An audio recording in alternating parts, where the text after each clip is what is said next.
Up পার্টির এই মুর্শিদাবাদ জেলার বড় বড় যারা মাথা প্রায় সবাই তারা আজকে যোগদান করলো। তার মধ্যে একজন সুহেল, সে সালারের ছেলে, আরো অনেকে আছে, তাদের ওকে জিজ্ঞেস করুন, সব বলবে আপনাদেরকে।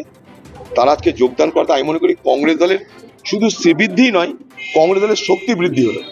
কারণ যারা আপ পার্টি থেকে যোগদান করেছে তারা কিন্তু গুণসম্পন্ন ব্যক্তিবর্গ বলে আমি মনে করি। তাদের আদর্শের প্রতি আমার শ্রদ্ধা আছে। তারা হয়তো জায়গা ভুল করেছে, কিন্তু তার আদর্শে কোনো ত্রুটি ছিল না। আমরা চাই তাদের সেই আদর্শ কংগ্রেস দল সম্মান দিক, মর্যাদা দিক।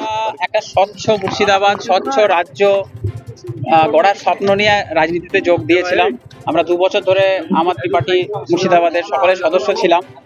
কিন্তু যখনই আমরা দুর্নীতির বিরুদ্ধে, বিশেষ করে রুলিং পার্টির দুর্নীতির বিরুদ্ধে আমরা লড়াই করতে গেছি, প্রত্যেকবার আমাদেরকে পার্টি থেকে বাধা দেওয়া হয়েছে যে তৃণমূলের দুর্নীতির বিরুদ্ধে কোনো কিছু বলা যাবে না বা কোনো মুভমেন্ট করা যাবে না।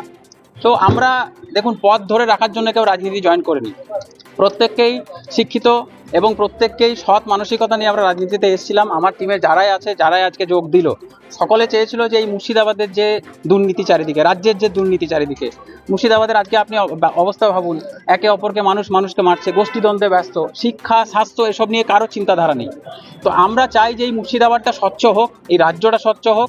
তাই আমরা আজকে আমাদের দাদা মুর্শিদাবাদের ব্র্যান্ড অধীর রঞ্জন চৌধুরী সাহেবের হাত ধরে আমরা কংগ্রেসে যুক্ত হলাম এবং আমরা আমাদের যে আদর্শ ছিল যে আমরা স্বচ্ছ রাজনীতি এবং উন্নত মুর্শিদাবাদ গড়ার লক্ষ্য নিয়ে যোগ দিয়েছিলাম, আমরা এখানেও সেই একই এম নিয়ে আমরা এগিয়ে যাব। আগামী ভোটে বলতে দাদা যেমন নির্দেশ দেবেন, আমাদের দাদার নির্দেশ মেনে আমরা আগামী ভোটে এবং আগামী দিন থেকে, আজ থেকেই আমরা সকলে জাতীয় কংগ্রেসের জন্য প্রাণপণ চেষ্টা করে যাব, যেন জাতীয় কংগ্রেস স্বমহিমায় মুর্শিদাবাদে আবার প্রতিষ্ঠিত হয়।